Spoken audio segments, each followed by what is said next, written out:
Okay, I think microphones are... Is that working? Oh, okay. I think the microphones are working again, which is good. So we'll restart the meeting. We're also live streaming. It's not that loud either, but okay. Yeah, so I'll just remind everybody that we are live streaming now. I'll now move on to the second part of the alternate motion. We have Councillor Costin as the mover. Is it to be seconded? Councillor Hart, is it to be opposed? Councillor McCracken. Councillor Costin as the mover. Thanks, Madam Mayor. As we move on, we need to be quite sure that we've achieved neutrality. We don't want to get an egg on our face by claiming carbon neutrality without actually getting there. And the way to do that is to do the same as is done in financial management, where officers prepare reports, prepare balance sheets, and doing the same thing with tonnes of CO2, looking at tonnes of CO2, the same as we look at dollars. Officers prepare balance sheets and then they get independently audited. You can do the same with tonnes of CO2. The Australian government has recognised the need to do this and has an initiative that's called the Climate Active Initiative, and it has a list of certified auditors that many councils have used to verify their climate neutral status. Once you've achieved independent verification by these auditors, you are then allowed to use the Climate Active trademark on all council communications. Thank you. Councillor Hart, you seconded? Yeah, I'll reserve, Madam Mayor. Councillor McCracken as the opposer. I'm going to do that. Look, for me, it's probably more about cost versus benefit. You know, the cost was from the officers around, $12,000. Look, the benefit, look, we can get our CO2 verified, but I'd take it that it's a little bit different from financial reports, is that people can steal money, but they're certainly not wanting to steal our carbon emissions. So that's the reason why financial reports are audited. But I guess one of the potential benefits of this would be to have this climate active trademark or sticker, whatever you want to call it, put on you know, various correspondence or marketing or whatever. We've already got so many other different things that we're involved in that aren't pushed. Is this another one that we're going to purchase but not really use? And look, if it does go through, you know, I would really hope that something like this is screamed and shouted from the rooftops. But cost versus benefit, I just don't think it stacks up. And at what point do we just say, well, money for this, money for that? Where do we sort of stop and draw the line and say, look, we can already verify that our CO2 emissions are at a certain point that are neutral. Giving us that certification doesn't... It's like a farmer, you know. Once you go organic farming, you can get a better price for your produce. We can't charge more rates just because we're, you know, climate certified or climate active. I'm trying to think what the benefit is long term for this, and it might be as much as a branding or a marketing thing, but I think ratepayers would prefer to have our money spent differently. Does any other councillor wish to speak? Councillor Bell. Thank you, Mayor. I'm not sure if this is actually working. I don't think it is. I think this is really worthwhile. Actually, I think it not only does it add some credibility to a stamp or a certification, it's a way of ensuring that the narrative that we're trying to tell around this particular context it carries its full weight. And I think by being able to have an audit really demonstrates that. I can think of quite a few other examples where we've had or introduced auditing programs into this organisation for the same purpose, whether it's for community consultation or whatever. In addition to that, we see this pretty commonly now in corporate social responsibility standards right across big and small businesses, not only in Australia but overseas. So again, I think this just aligns with that. I think it's important as we try and move a motion like this into the community when we're trying to tell a story that we need to have a bit of support behind it, and I think this demonstrates that. So while there is an economic cost or a financial cost, I think its benefit far outweighs that quite minimal cost as demonstrated by Dora. So I support this. Councillor Potter. Thanks, Mayor. Look, I understand the sentiment behind this. It does come down to money for me and the prudent spending of ratepayers' money. We know council now get an independent body to or contractor or organisation to assess and calculate our carbon emissions or lack of, and council officers are happy for those figures to be included in public and private documents. They're happy for those figures to be talked about by councillors in the public domain because they're confident in their accuracy. And the spending of $10,000, $15,000 to get somebody else to say exactly the same thing, I'm not sure that's what ratepayers would really want, seeing we're already paying someone to do that work for us. Congratulate the federal government on acknowledging that there is an audit process that people can go down. Be handy if they paid for it, and then we wouldn't be having this discussion. But I'm confident in the figures. I'm confident our emissions are where the organisations say there are. I'm not happy about spending $10,000, $15,000 for a third person to say those figures are or perhaps are not, but I doubt it. But, so, sorry, whilst I understand the sentiment, I can't support this on those bases. Councillor White. Yeah, I just want to, talking about cost benefit, that by doing this, and if we get the climate active trademark, it will give this council a lot of credibility and may create opportunities into the future to have partnerships and further develop those opportunities to generate more interest and income and other projects that we can do to further our objectives. So I actually see that there is a benefit, and I think it's well worthwhile getting that trademark to really stamp the credibility on what we're aiming to achieve. I just might quickly note that I won't be supporting it. It wasn't in the officer's recommendation. It'll be another independent person, no doubt, coming from out of town, spending our ratepayers' money, be more projects that this council can't afford to fund. It just continues to add up. And when the community wonders why things aren't being done, it's because, you know, it's easy to spend $10,000 or $15,000 on, on something like this, on this audit that we don't need to do. We don't need to do it at all. And while it might be a nice thing to have this accreditation, you can certainly plant a lot of trees for $15,000. And, if we continue to go to spend money on external auditors, consultants, whatever you might want to be for this accreditation, and I just see it as, I really see it as a complete waste of ratepayers' money. I'd just rather support continuing in our quest to be carbon neutral. I put money behind action, stop putting money behind, external consultants coming in. I just don't quite get it. Councillor Costin. So it's the seconder. Yeah, thanks, Mayor.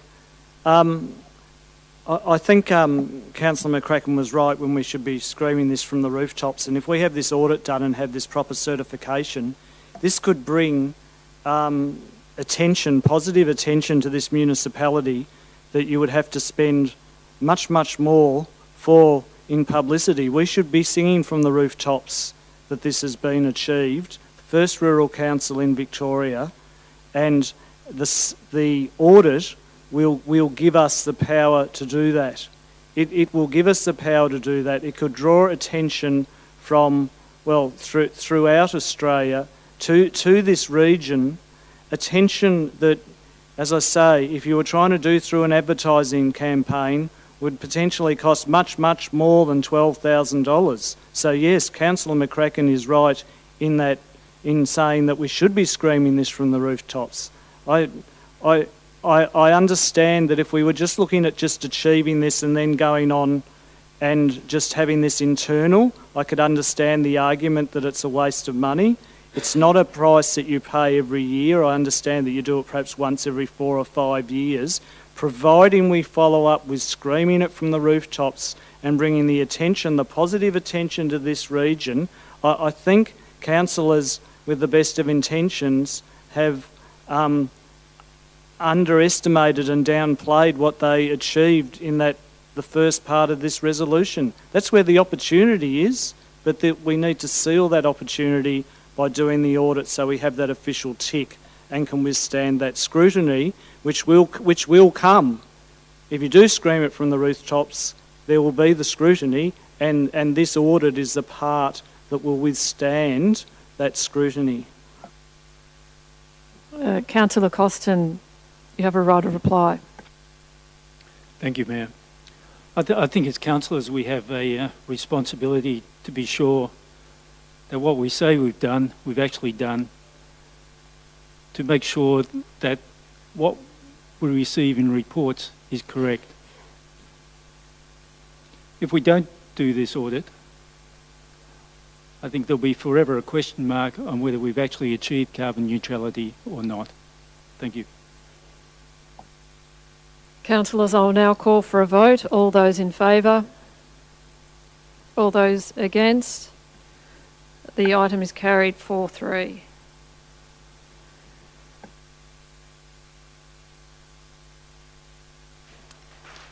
Now we move to item 10.2, preparation of the 2021-2025 draft revenue and rating plan endorsed for exhibition. I'll just wait for officers.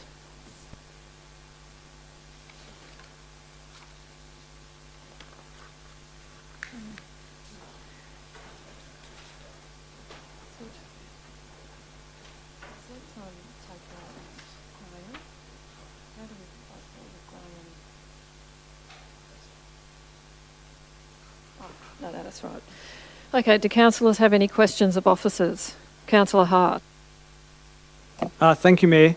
My question relates to the different differential rates. If you reduce one differential rate, what does that do? Who pays for the shortfall or the reduction in revenue? Through the Mayor, thanks for the question, Councillor. The differentials, if I start by saying the differentials don't actually determine the total amount of rates that's paid, that's already determined. So the differentials determine how that block amount of rates is split up across the differentials. So logic would tell you if you reduce one differential, the others would go up. So if you reduce a percentage paid, the others increase. But it's more than just that percentage. Valuations come to play when determining the amount of rates. So it's not a simple exercise of saying if I reduce one differential, all the others will go up. There could be a difference in the valuations across those differentials. So the effect might be neutralised due to the valuations, or it might actually heighten the difference or lessen it. It's a really difficult question to answer when you throw valuations into the mix as well. Does that answer your question, Councillor? Councillor Potter. Thanks, Mayor. Just in relation to the valuations and the recent valuations, different sectors, property sectors, have gone up in price across the Shire, residential, coastal residential, not sure about commercial, can't recall, and the agricultural sector or the farming sector. Are you able to say what sector has increased in valuations the greatest out of all those different sectors across the Shire? Not sure if I explained that well, Errol, but... Thanks for the question, Councillor.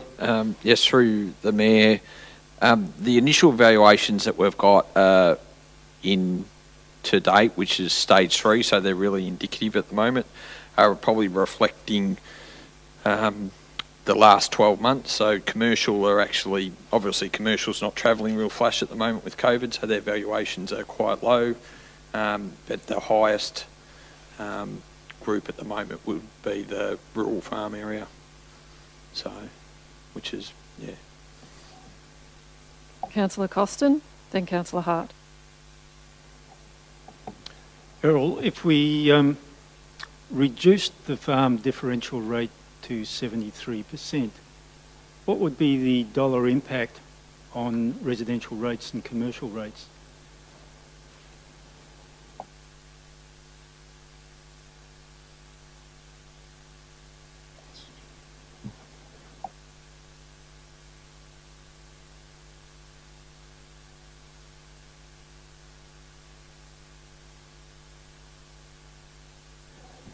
Thanks for the question, Councillor, through the Mayor.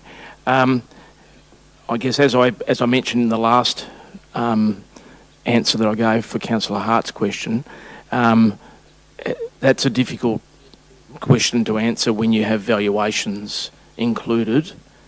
If it was simply just the differential, the movement in the differential, that's an easy answer and quick to calculate. But when you put valuations in there and the valuations aren't the same across the Shire, then it's that would require us to do some modelling. You did some modelling last year and provided an answer. What were those answers?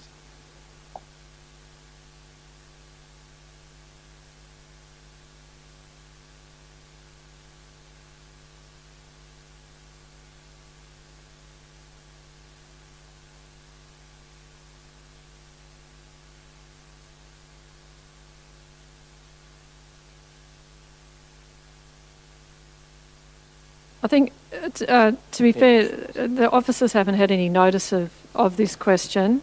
Do you need, can you answer it now or? Mayor, I can give you an indication of what I recall. So that calculation last year had the average farm being reduced by about $42, and of that, it was about $15 of that was sort of moved on to commercial businesses. But as you say, if you want exact figures, I'd have to go through and find that data. Are there any other questions of officers? Councillor Hart, then Councillor Potter. Thank you, Mayor. The draft budget shows the residential balance of Shire in aggregate valuations is up 13.9%. Does that mean, now the residential balance of Shire includes areas from Cressid or Polo Bay, Lavers Hill, Carlisle River, Jellybrand, everywhere in between. Does that mean that that's pretty much consistent across the valuations, or are there some areas that may have 20% or more changes and some areas that might have less? Because my understanding there's a wide variability in that category. Through the Mayor, thanks for the question, Councillor. The 13% is the median or the average across the board. So, but there's quite high variations away up and down from that. Potter. Thanks, Mayor. This rating strategy, it says in the document or recommendation from the year 2021 to 2025, is there a review mechanism built into this across those 4 years? Through the Mayor, thanks, Councillor Potter. This rating plan has to be adopted for the 4 years as a excuse me, as a requirement of the new Local Government Act. But there's a commitment. I think there's an alternative officer recommendation for this that has an extra item on where we're committing to do a full review in the 21-22 year, so in the next financial year, do a full consultative review of the rating plan. You have a follow-up question, Councillor Potter? Yeah, if you don't mind. Thanks, Mayor. Thanks, Councillor Hutt. So if Council's made a change to this strategy or the differential rates, for example, the farm rate, that could be reviewed within the next 12 months. Likewise, if there's no change made, but a review within the next 12 months would flesh out whether changes need to be made or not. Is that the case? Through the Mayor, that's correct, Councillor. Councillor Hart. When you're ready, Mayor, I'm prepared to move the revised officer recommendation. Are there any other questions for officers? Councillor Hart, you wish to move the revised officer recommendation? Yes, that's right. It has 7 points on it. I believe that each councillor has a copy. Yes. Yep. Is there a seconder? Councillor Costin, is it to be opposed? Councillor Hart, is it to be opposed? Councillor Potter. Councillor Hart as the mover. Yeah, thank you, Mayor. Just to clarify, the extra point compared to the recommendation is point 7, which commits to a detailed review of the revenue and rating plan during 2021-2022 to inform the 2022-2023 budget. Council's required to adopt a rating strategy by 30th of June 2021. Part of the rating strategy is the distribution of the rate burden through the differential rates. Generally, if one category is reduced and all other categories pay more, they pay a higher rate bill as a result of one other rate category being reduced. That's without looking into the valuations, which change year by year and change the relative distribution of rates. The reviews conducted statewide, and what I mean by that is that each council has to review their rating strategy.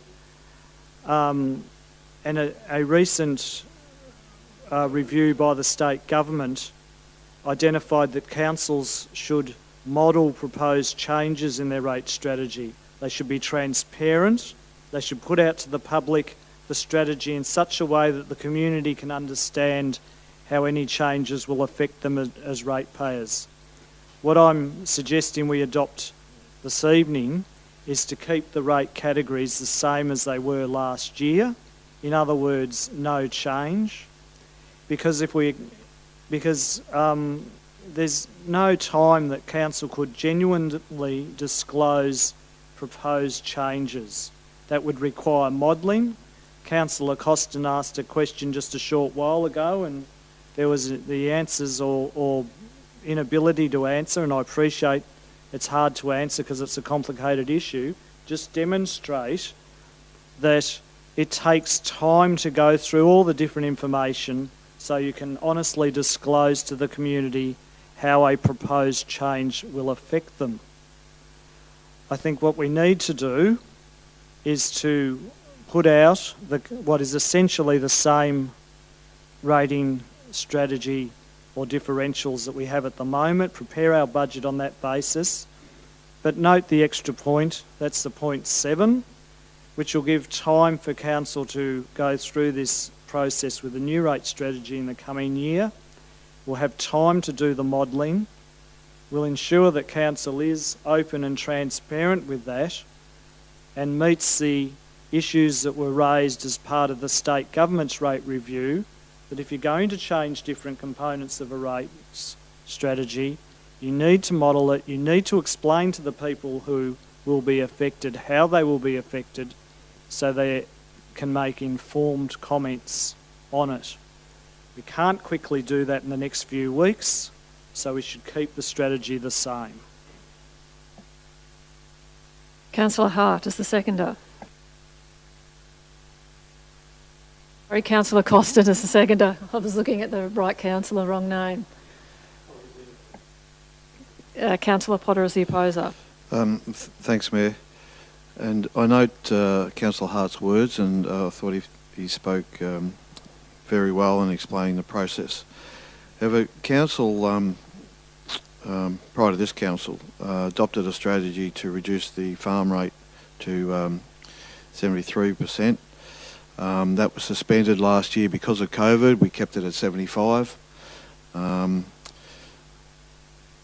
I think I voted in favour of reducing the farm rate to 73, and I think at this stage I should honour that commitment and note that last year it should have been 73 and it wasn't. We agreed, and I was part of that agreement to suspend that arrangement. I've listened carefully to Councillor Hart, and it may be that down the track these issues can be explored quite well, and I note that this is a draft strategy to go out for public submission and consideration, so I'd be interested to listen to those submissions that we may get before we formally adopt this. This is a recommended strategy that we're not adopting tonight, so whilst I'm speaking against it, I'm not sure how I'm going to vote yet, Mayor. I'm interested to hear what everyone else thinks, but I do support a reduction of the farm rate to 73%. Whether that needs to be teased out in a formal process over whatever time period it takes, rather than just 10 minutes at council meeting, I'm not too sure. Does any other councillor wish to speak? Councillor Costin, you reserved.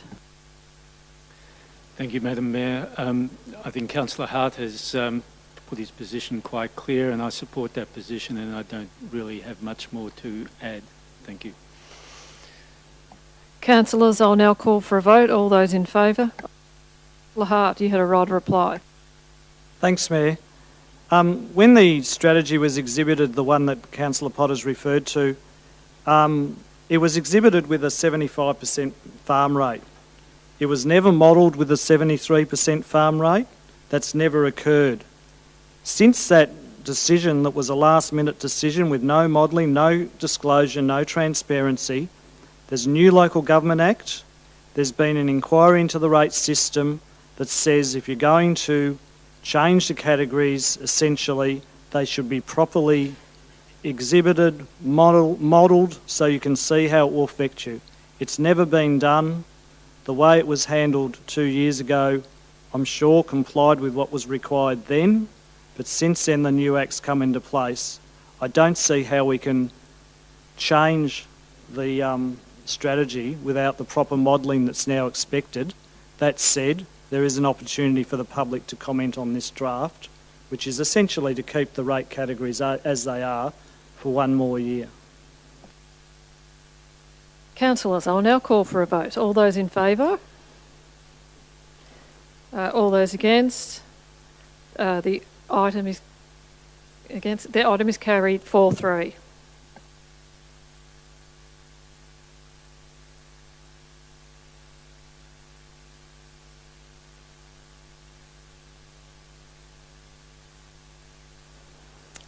Councillors, now we move to item 10.3, preparation of the 2021-22 draft budget, endorsed for exhibition.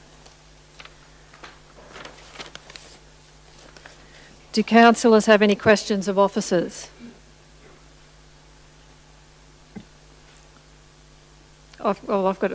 Councillor White. I can't.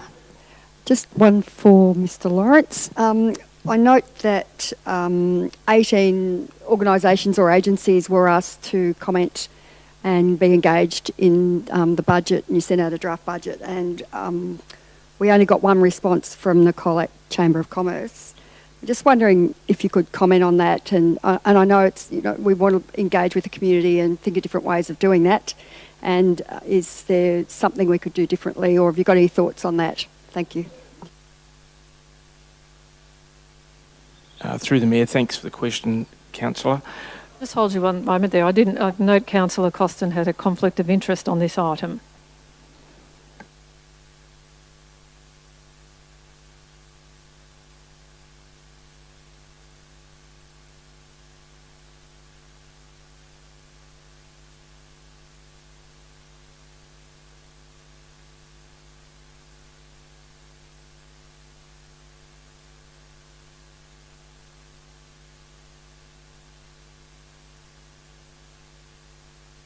Conflict of interest arises because of a election campaign donation given to me by the Chamber of Commerce.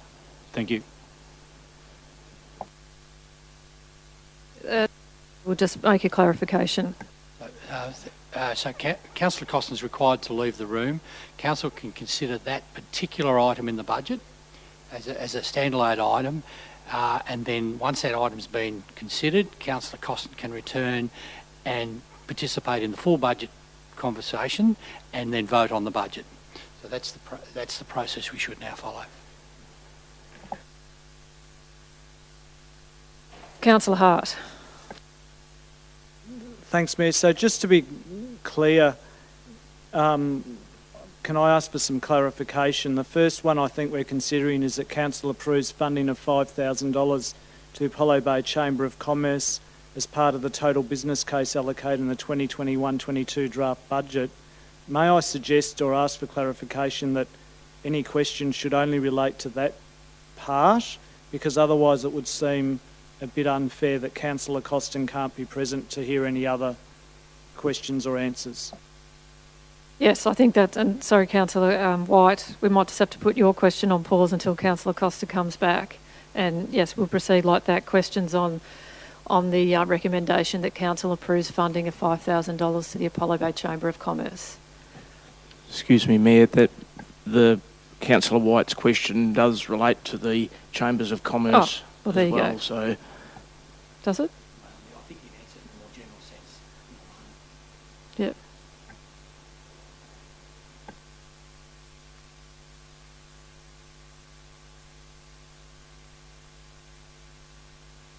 It was in relation to sending out the draft budget and asking for comment back, and I think there are 18 letters sent out with the draft budget, and in order, the purpose was to try and engage the community, but only one agency responded, and I'm just interested to hear what Errol's got to say about that, and in terms of future engagement with the community and how we go about it. thanks for the question, Councillor, through the Mayor. Yeah, correct. Previous years we've done pop-ups down at Apollo Bay and in Colac, and they haven't been that successful in getting information for the budget. This year we did send out letters to community groups, and correct, we only got one response, and that was from the Colac Chamber.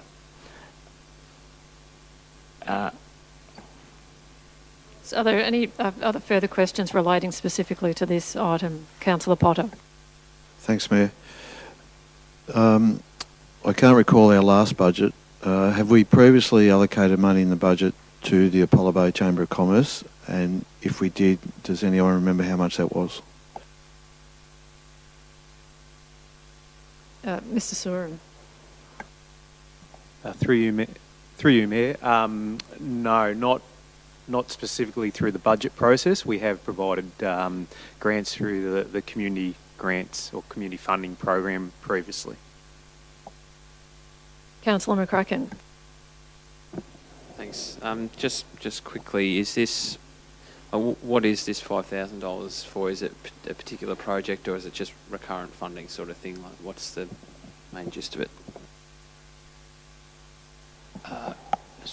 Mayor, through you, if I could, as part of Council's budget considerations, it did receive a submission from the Colac Chamber of Commerce, but one of the business cases that was being put forward to Council was around supporting both chambers, and it's intended to provide some support to the chambers to do the work to assist Council with the work that it does, and to provide some administrative support to them to do that work. In this case, the Chamber of Commerce at Apollo Bay is doing considerable work in relation to the housing issues that they have, and that this funding would support that work in 21-22. But we would be looking in future years for other outcomes for that sort of funding.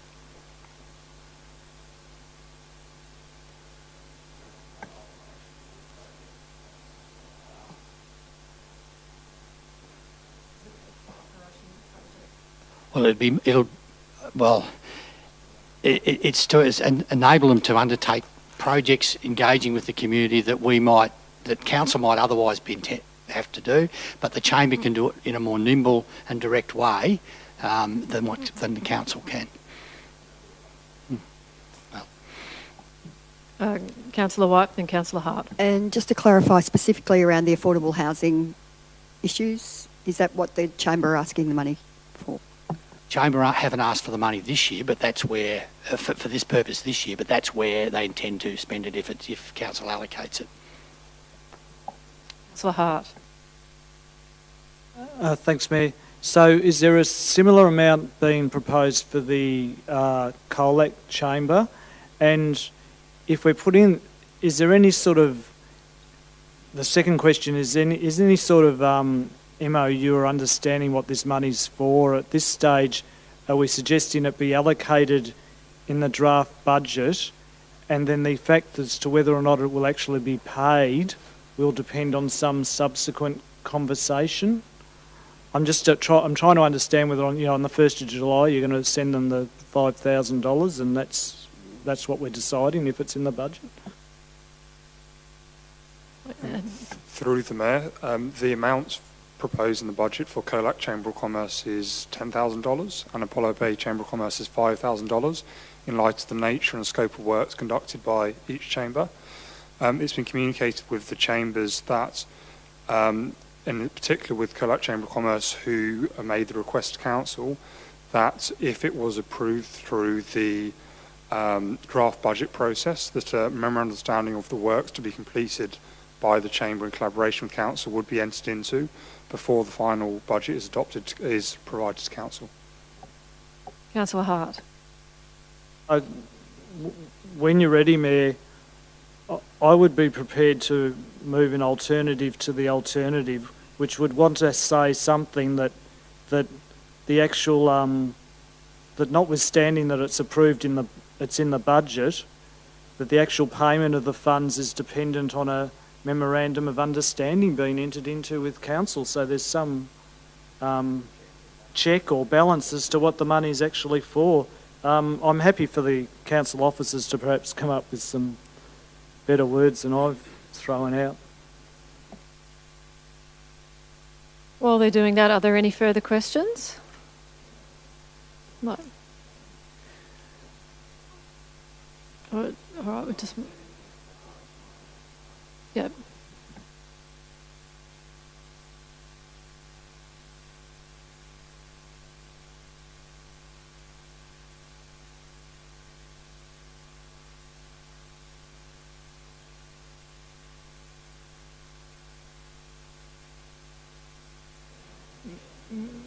Mayor, if it helps, I think point one should... Mayor, I think point one should say approves a budget allocation of $5.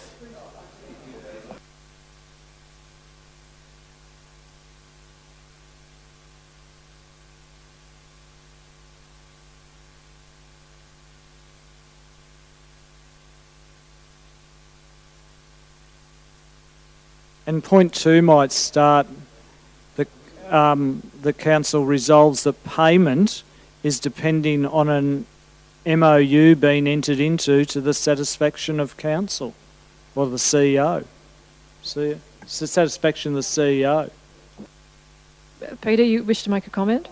Thank you, Mayor.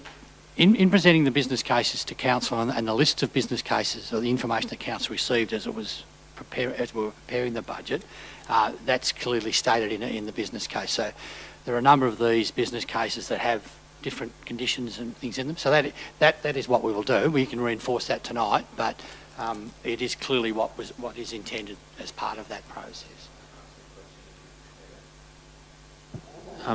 Does it hurt to have that in there? No, Does it cause any concern at all? No. Okay.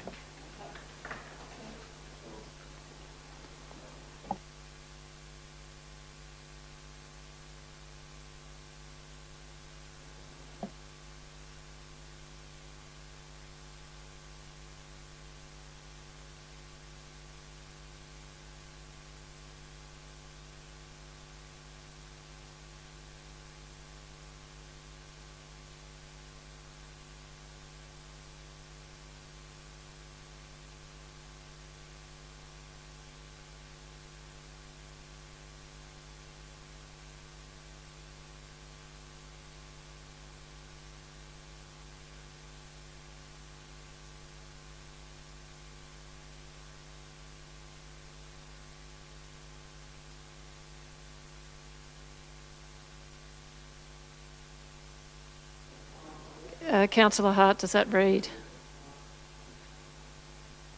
satisfactorily? Thanks, Mayor. I'm happy with that. Okay, so Councillor Hart as the mover, Councillor McCracken as the seconder. Is it to be opposed? Councillor Hart as the mover. Thanks, Mayor. In a sense, the whole draft budget contains many of these different proposals. This one's been pulled out for the reasons discussed earlier. I just think it's important. I accept that the plan of the officers is to have some sort of memorandum of understanding, but I think we need to state that. Otherwise it looks a bit odd that we're allocating $5,000 with no apparent rigour around it. So that's why I suggested that be done. So I'm happy to support it on that basis. Councillor McCracken? No? Does any other councillor wish to speak? Councillor Potter? Thanks, Mayor. Yeah, I'm pleased to support this. I think it's very important that this council supports both the Colac Chamber of Commerce and the Apollo Bay Chamber of Commerce. I think the importance of the Apollo Bay Chamber of Commerce really came to the fore over COVID. They worked extremely hard with little funding, and of course because of COVID their funding has been reduced, and therefore their ability to be effective. Notwithstanding that, they have been very, very effective in the work they've done over the last 12 months in relation to support of business and getting tourists back into the community down at Apollo Bay and along the coast, and now they're faced with the challenges around worker housing and key worker housing as well. So I think this money is well spent, and I'm sure the Chamber will use it wisely. I support that it's got a caveat around it that we need to have some sort of understanding of what it's going to be spent on, but I think congratulate the officers for putting this in, and I think it's money well spent. Does any other councillor wish to speak? Councillor White? Just to say that I think the Apollo Bay Chamber of Commerce have demonstrated that they are very organised and committed to their work around affordable housing, and I think it's really important for us to support that, and it is coming up more and more as a key priority for us, so I think it's a good way to support them as well. Does any other councillor wish to speak? Councillors, I will now call for a vote. All those in favour? The item is carried 6-0. We'll now call Councillor Costin back.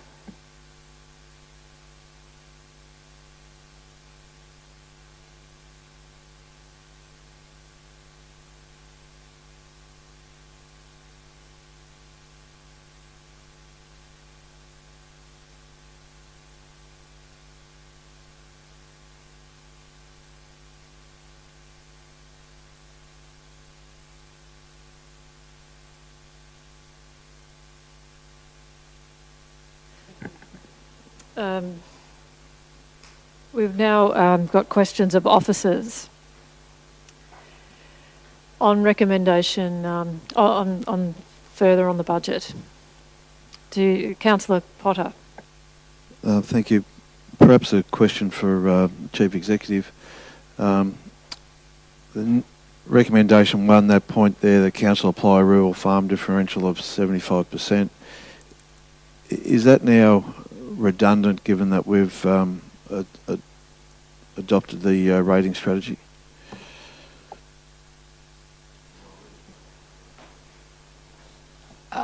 Through you, Mayor, I don't believe so. I believe that what you've adopted is a 4-year plan as a rating strategy, but what you also need to do is endorse that, have that in the budget. It's part of the budget papers. The budget papers are prepared on that basis.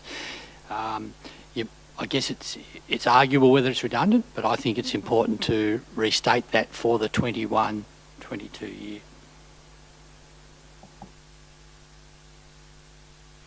Councillor Hart. Thanks, Mayor.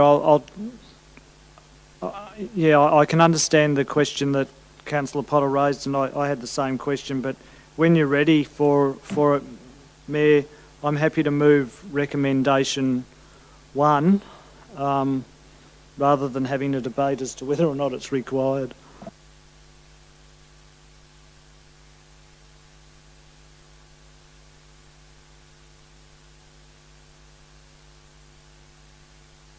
Are there any other questions on recommendation 1? No. Councillor Hart, as a mover? Yeah, thanks, Mayor. Recommendation 1... To be seconded? Oh, sorry. Sorry. Is it to be seconded? Councillor White, is it to be opposed? Councillor Potter. Councillor Hart as a mover. Yeah, thanks, Mayor. Recommendation 1 is essentially to leave all the rating categories the same as they are, and it would concern me that if we were to reduce one rate category, that increases the rate burden on others and wouldn't be properly modelled if we did that. I think this is the most sensible thing to do. I actually think that Councillor Potter raised a very good point as to whether this recommendation is necessary, because I'm not sure where that leaves us if we vote differently on this, given that we just adopted a particular document a short while ago. Perhaps the vote might be the same. But there has been reductions in the farm rate since 2016, several reductions already, and every time you do that, you're increasing Colac residential rates, Colac commercial rates burden, and the Balances Shire rate burden. And I think if you're going to have that conversation, it should be a more comprehensive conversation. And this year, I'm not suggesting we increase the differential for anyone, nor that we just keep it the same for this forthcoming budget year. Councillor White as the seconder. No. Councillor Potter. Thanks, Mayor. Look, I support the rural farming differential to being reduced to 73% at this point in time, subject to consideration of submissions and further consideration of some of the words I've heard in the chamber tonight. I know that this is will go out for public consultation and viewing, and there may be submissions in relation to this particular item, for and against. I would hope. This is not fixing the budget at this point per se. It is definitely the draft budget that should be considered in entirety. But right now I'll stay true to my view about the farm rate of 73%. Does any other councillor wish to speak? Councillor White, did you reserve or you didn't? Yeah, just reserved. Reserved. Just to say, I think we've discussed it a lot, and I don't know that I feel we have enough detail to, and it's a very complex issue, enough detail and modelling to make a decision this year. I agree perhaps to review it again next year, but I don't think we properly understand the implications of changing it right now and what that would mean for the whole community, so that's why I second the motion. Councillor Hart, do you have a right of reply? Yeah, just briefly, I think as long as we keep the category the same for this particular budget, there'll be an opportunity to have that thorough conversation that should be had about all the rating categories as part of a review that we decided to do in point 7 for item 10.2. Councillors, I'll now call for a vote. All those in favour? All those against? The item is carried 4-3.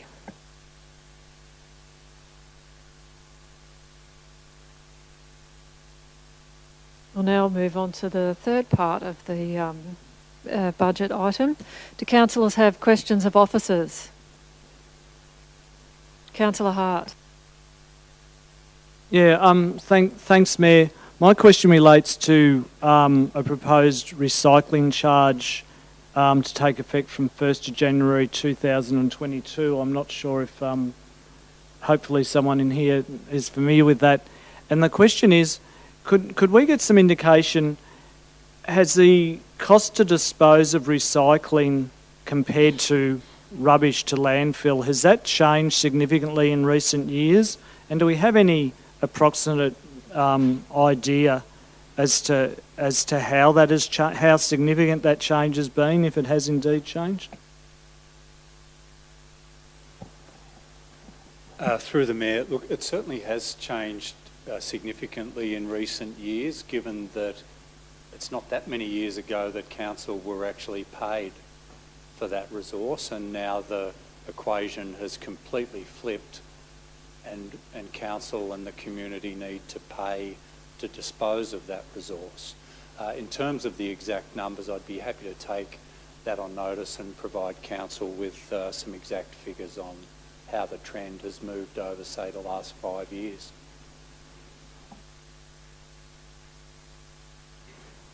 Are there any other questions, councillors? I've got a question. Last year there was money taken out of the gravel roads budget to fund a business support package for COVID. Can you tell me how much that was and whether that budget has been reinstated?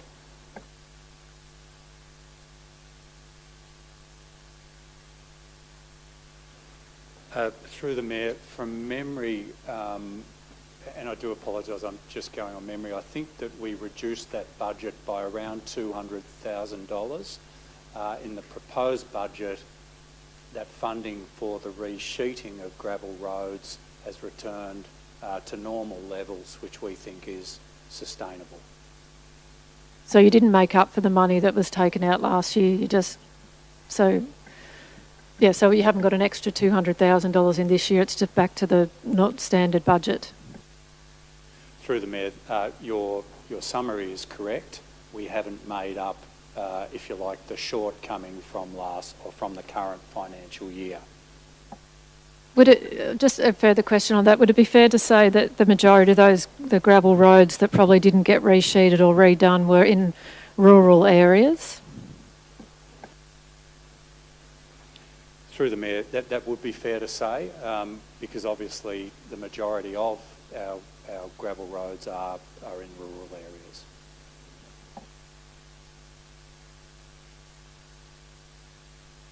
Are there any other questions? I've just got a question for another question for officers. Is it fair to say that the out of the categories, like given valuations, that the category I think receiving the highest rate increase in the next financial year will be the farming community?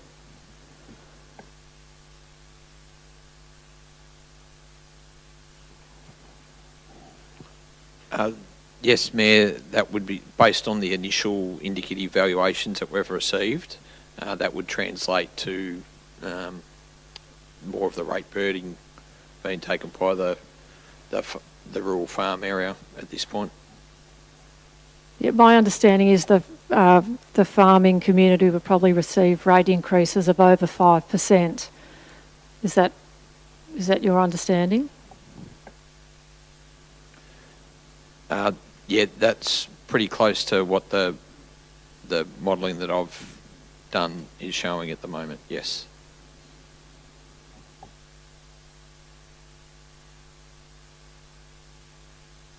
Are there any other questions? Councillor Costin. If I'm looking at the right table, 4.1.1C, is that the right table to look at average rate increase?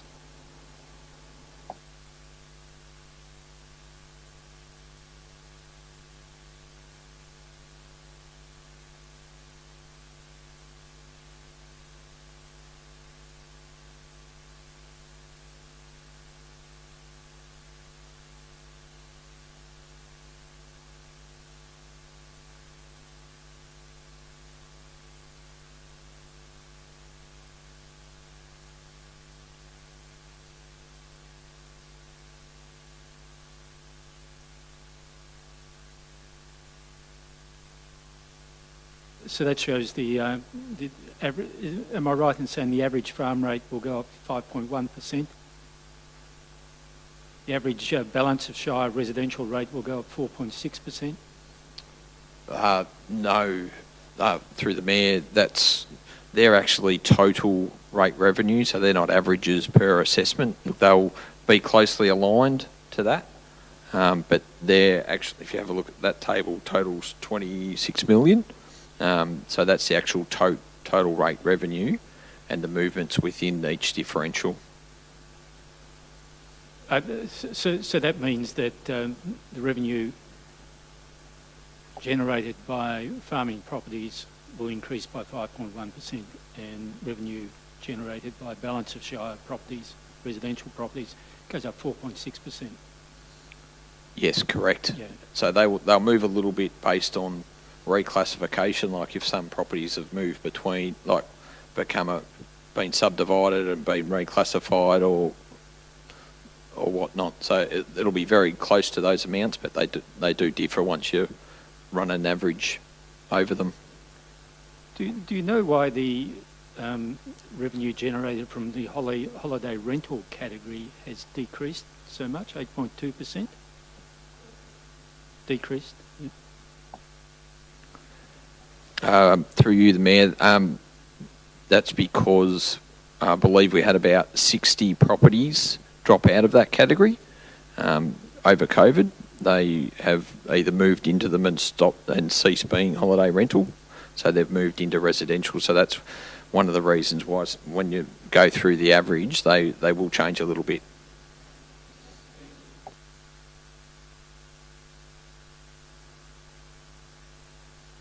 Are there any other questions? Councillors, we have a recommendation before us. Do I have a mover? Councillor Potter, is it to be seconded?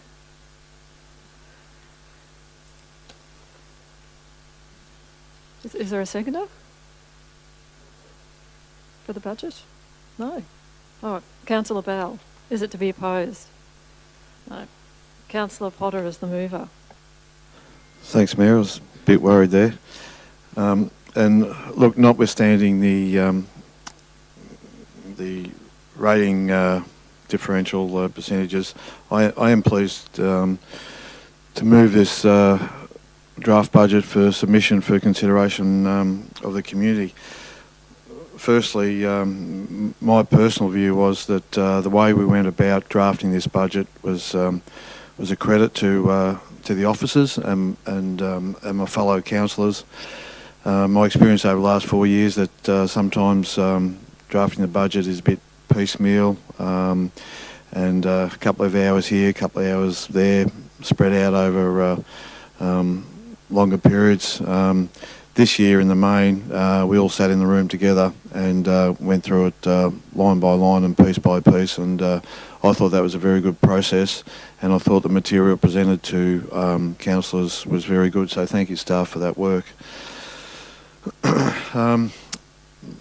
the budget has still remains impacted by COVID in one way or another, and we still have difficulties around our finances and have to keep an eye on the ball in relation to sustainability moving forward.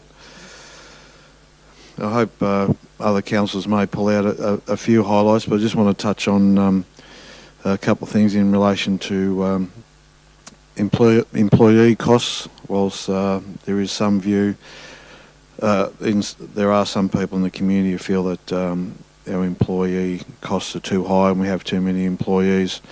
I'm pleased to read in the budget that whilst we're increasing our number of employees, there's good reason for that in relation to returning of staff back to Blue Water and more employment in the OPAS area. The OPAS area is performing very well for council. The staff do an amazing job there, and we're so successful that we have to put on extra employees to conduct that expanding service, and I think that's worthy of note. I hope down the track that some of the profits from that area can be isolated and put back into community projects.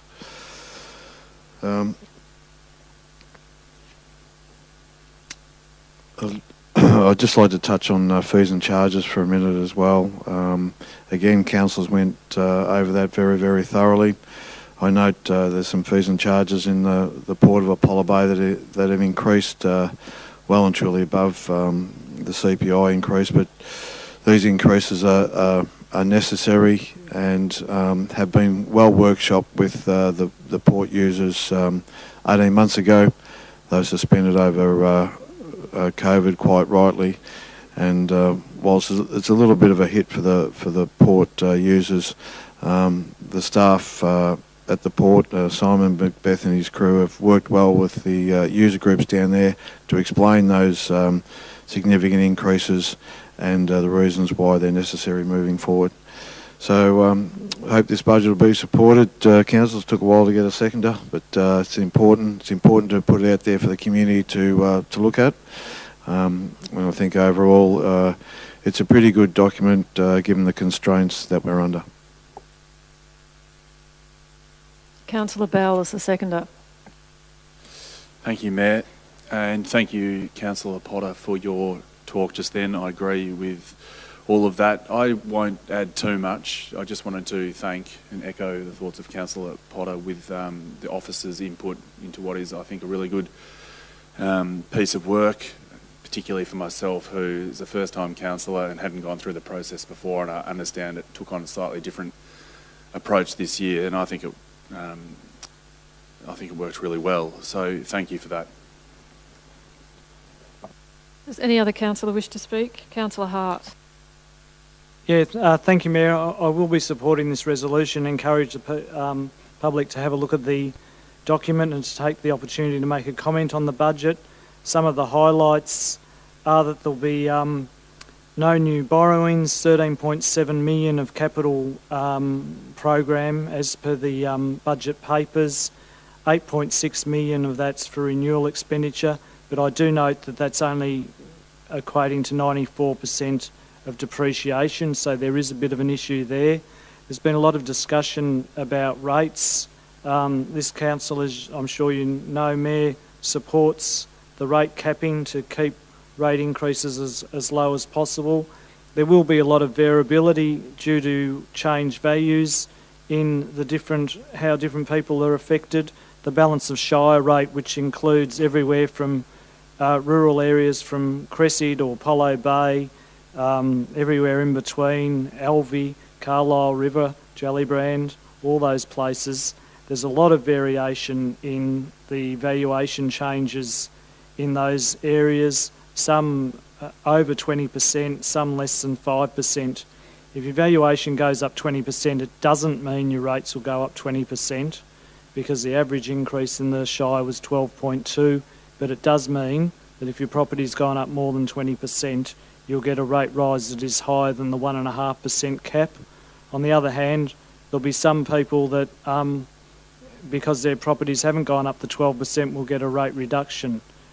Quite understandably, I pay rates too, and I understand that the people who get the rate reduction, they're not the ones that raise their concerns with council, but it will be a mix, but the overall average rate increase is at 1.5%. No new borrowings, reduction in the borrowings again to another record low amount of debt, but I do acknowledge that the difficulties that rates impose on people, they're a bit of a blunt instrument, and also the tight finances that council has, trying to meet that necessary asset renewal. Does any other councillor wish to speak? No? Oh, well, I'll just make a couple of comments about the budget. I think we've got a fairly sensible budget after a very tough year last year and a real hit to the budget. Probably some of the concerns I have is that there was $200,000 taken from the gravel road budget last year, and while we've reinstated the budget this year, we haven't made up for that $200,000 last year, which has been mainly taken from the rural community, the community that, this year will have the highest rate increases, on average across the Shire. That is a real concern, and then, that money sort of was easily taken from the gravel roads budget last year, probably because not as many people live down gravel roads and not as many people grumble and complain, so it was an easy hit. That does worry me for the rural community. I think a highlight for the budget is, and while you can sometimes cop criticism that our wages are too high, but there is money in the budget for an additional strategic planner, and I think it's much needed. It was needed yesterday, not tomorrow, but we'll hopefully get that person tomorrow. There's great opportunities in this Shire, and without that extra support in the planning department, we won't be able to capitalise on those opportunities. So I strongly support that extra resource in the planning department. Councillors, I'll now call for a vote. All those in favour? The item is carried 7-0. Do councillors want to have a short break, or are you happy to keep going? A break? Or...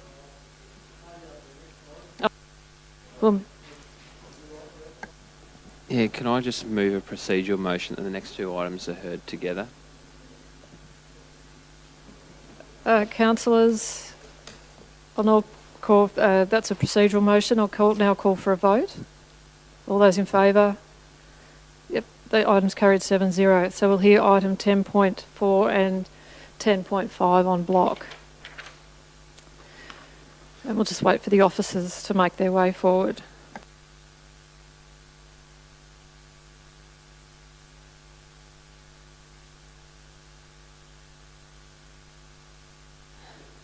Do councillors have any questions of officers on the first item, I guess, which is on the 10.4, the planning scheme amendment? Councillor Hart. Thanks, Mayor. If we accept the recommendation today, which is essentially to allow someone to put up a sign for their petrol station, how quickly will that be approved? Does it have to go through any other hurdles? Yes, through the Mayor. The next step in the process from here is going to the Minister for gazettal of the rezoning or of the overlay or the amendment. So there will be a time delay. How long that time delay will take is very hard to advise on at the moment, because some of the planning scheme amendments that we've been dealing with lately have been taking up to several months, and even with the bigger ones up to a year. But hopefully with this being a very simple amendment just for signage for a service station, one would like to think that we can hurry this one along. Councillor Potter. Thanks, Mayor. Just a follow-up question in relation to that. Will this potentially hold up the commencement of construction of the service station, or can work begin but they just couldn't put up the sign until the Minister signed off on it? Through the Mayor, it shouldn't unnecessarily hold up the service station. They can proceed with the works for the service station itself because they've already got the permits in place for that. So they can advance building plans, and they may well have done so, and they can start work on the service station. The signage is usually the last thing that gets put in place. Are there any other questions? Okay, I've got questions on the second item. Any questions? I've just got a question. Do you plan to, or have the, or how have you, have the impacted homes been contacted, and how have you contacted them regarding these proposed changes?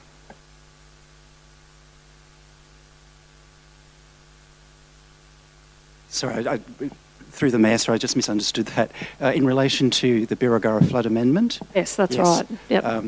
We have contacted the affected property owners. There's 117 of those affected by this amendment. We wrote to them 2 weeks ago advising of this council meeting tonight, and as of today, I've had no responses in relation to that letter that we sent out. Councillor Hart. Thanks, Mayor.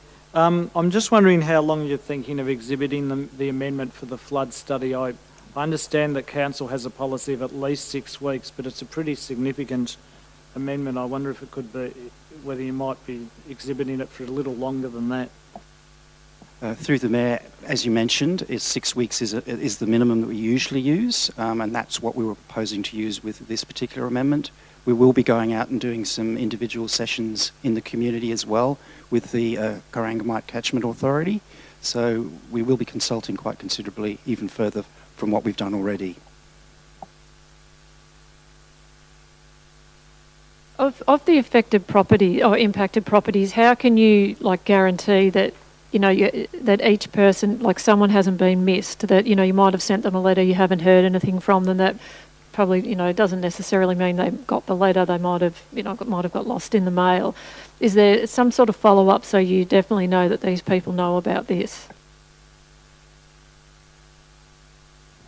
Through you, Mayor, I guess there's a number of ways in which amendments are given notice, and one of them is direct mail to every single property owner that's affected by the amendment. But we also do advertising in the newspapers, social media, media releases.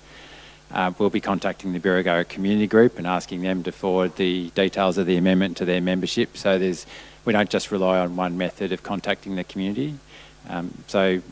Every now and again you might find that someone has missed something in the mail, but we'd hope that there'd be a general level of awareness in the community through that range of methods.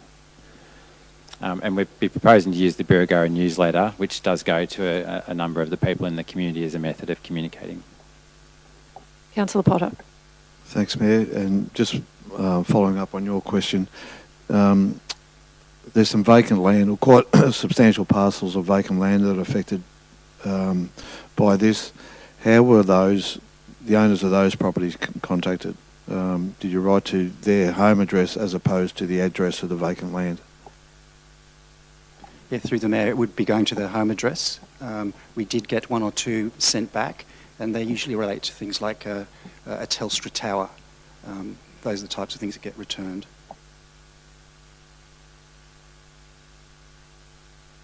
Are there any other questions? Oh, Councillor McCracken, you'll move the items. Is it to be seconded? Councillor Potter, is it to be opposed? No. Councillor McCracken is the mover. Councillor Potter. Thanks, Mayor. I just want to quickly speak in relation to the Birregurra matter, and just congratulate officers with the work they've done on this, and the consultants that they employed, done an excellent job. I was present at some of the community consultation, and people were bringing in their photos of previous flooding and all the rest of it to really feed into this strategy. So I think it's been very thorough, and I hope we can just finish off with good community consultation over the next 6 weeks and get this signed off and up and running. Councillor Hart. Yeah, thanks, Mayor. I just encourage the community and bring to their attention that they have an opportunity to read the planned amendment, and I encourage them to raise any concerns, send in any comments they may have on it, and if there are any unresolved objections to the planning amendment, the objectors will have an opportunity to raise their concerns with an independent panel So there's a lot being done on this, but still some more steps. And I think the entire process will still take some time before it's completed, and any changes included in the planning scheme. But again, if you're in Birregurra, have a look at the amendment, and if you've got any concerns, raise those with council as soon as you can. Does any other councillor wish to speak? Councillors, I'll now call for a vote. All those in favour? The items are carried 7-0. Councillors, we might just have a short break and be back here at, do you want 5 or 10 minutes? Be back here at past, or a bit after, just after.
We might make a start. I don't think they can hear me down there. Councillor Potter, Councillor White, we might make a start.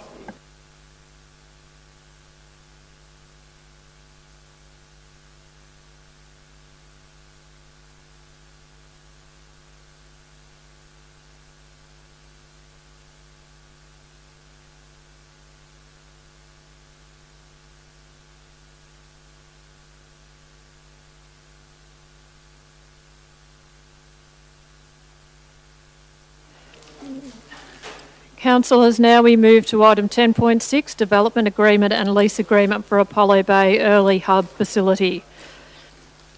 Do councillors have any questions of officers?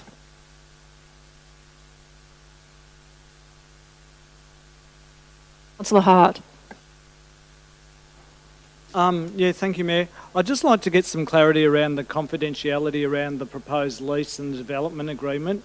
Exactly, who's requiring that confidentiality? Is that council or someone else? I think we need to know exactly who requires that. Through you, Mayor, that requirement has been imposed on us by the VSBA or the state government. It's my understanding that council doesn't have any objections to making the documents public, but the VSBA's request or requirement is probably a better word, is that those documents remain confidential.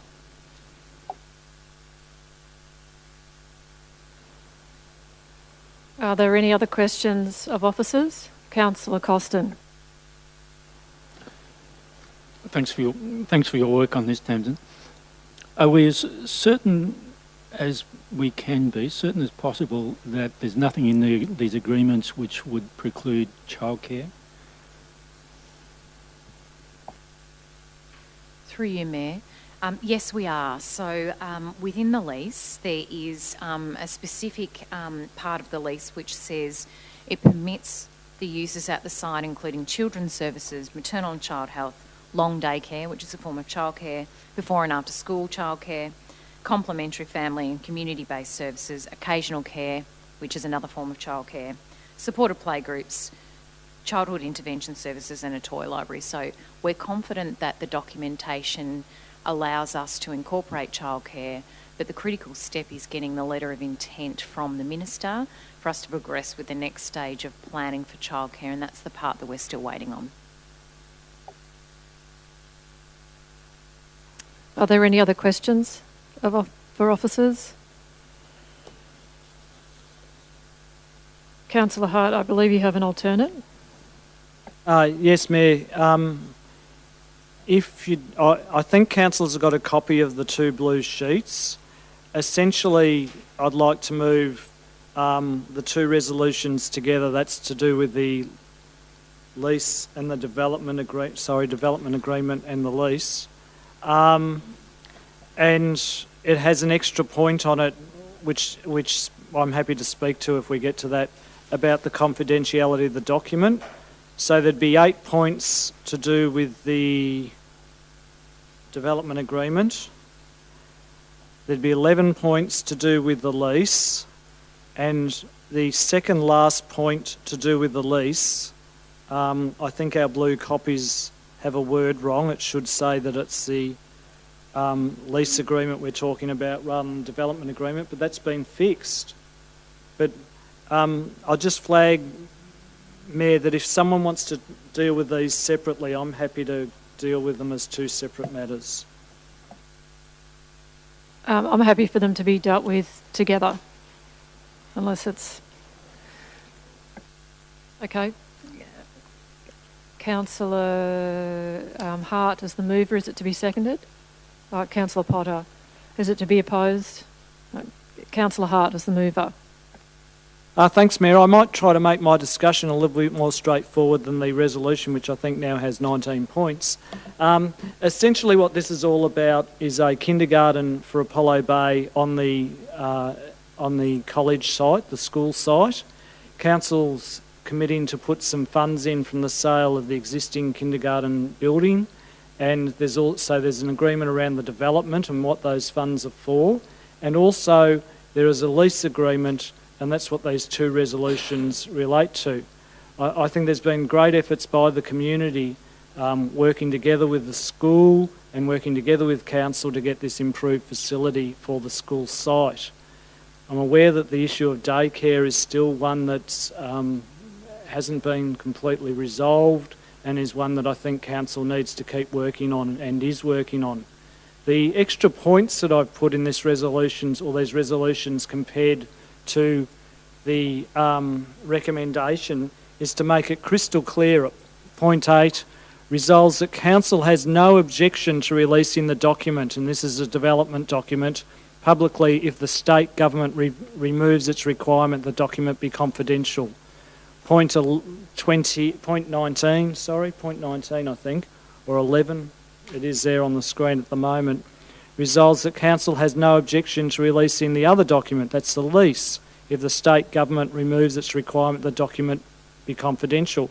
You really have to question what is it that the state government with these sorts of things, and I better be careful not to criticise them too much, but insists on these documents being confidential. The community has a broad understanding, or can from the agenda, about what these documents contain, and I think this paranoia from public servants in the state government that these documents have to remain confidential, it's unnecessary, it's not open, it's not transparent, but at the same time we have to decide, well, do we not proceed with the project because of that? And of course we shouldn't. We need to proceed with this project, but at least it'll be on record that if the government does change its mind, if the departmental officials change their mind, that council has no objection to these documents being released.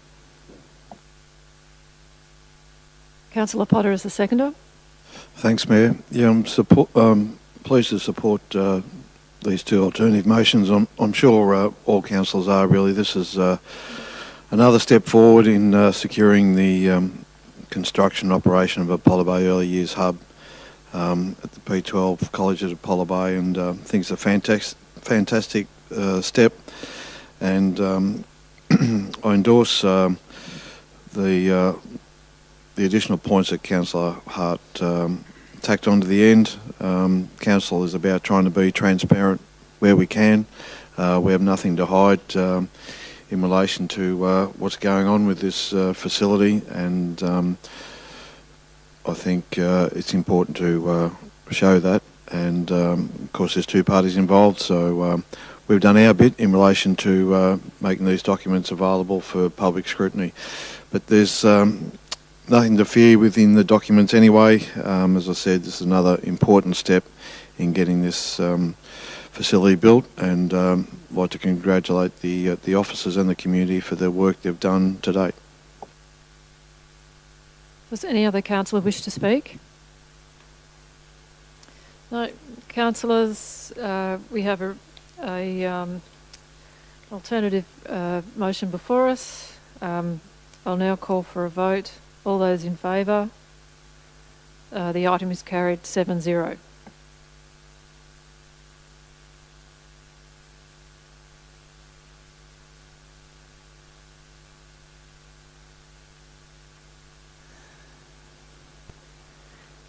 Councillors, now we move to item 10.7, appointment of members of the Port of Apollo Bay Consultative Committee. Do councillors have any questions of officers?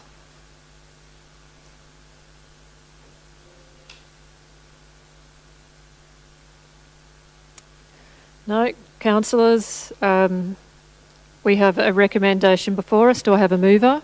Councillor McCracken. Do I have a seconder? Councillor Costin. Is it to be opposed? No. Councillor McCracken as the mover? No. Councillor Costin? No. Does any other councillor wish to speak? Councillor Potter. Thanks, Mayor. I'd just like to thank the community down at Apollo Bay for their interest in this committee, and thank those people that nominated and endorse their appointment. Does any other councillor wish to speak? Councillors, I will now call for a vote. All those in favour? The item is carried 7-0. Councillors, we now move to item 10.8, contract 2107, heavy plant equipment supply and deliver emulsion truck. Do councillors have any questions of officers? Councillor Potter. Thanks, Mayor.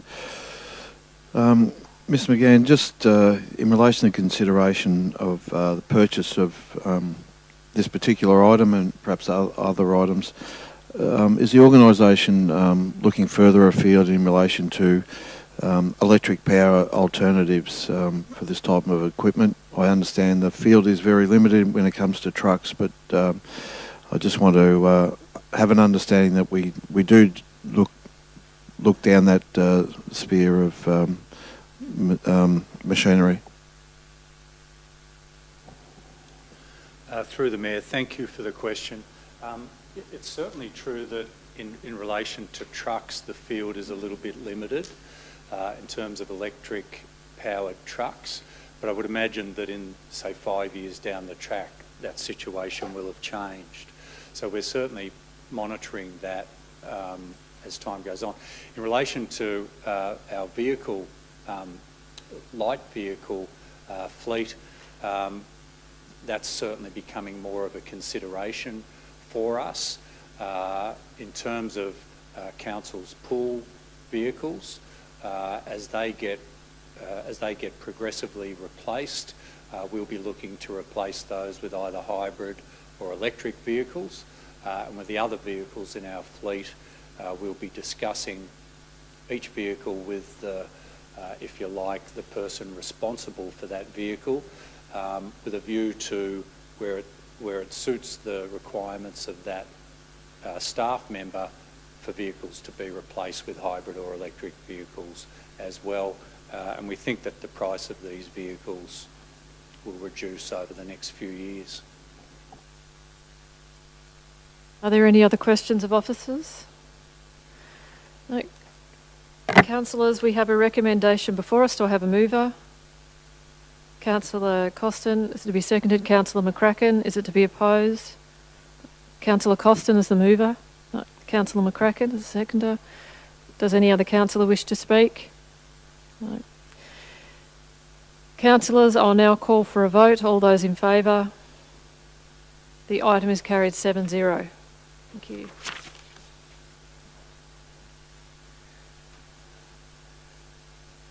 Councillors, now we move to item 10.9, authorisation of officers under the Planning and Environment Act 1987. Do councillors have any questions? Councillor McCracken. My question's to CEO. CEO, are you confident that due process and fairness has been considered and put forward and applied in this particular circumstance here? Thank you, Mayor. Yes, I have satisfied myself that all appropriate processes have been undertaken in relation to this matter.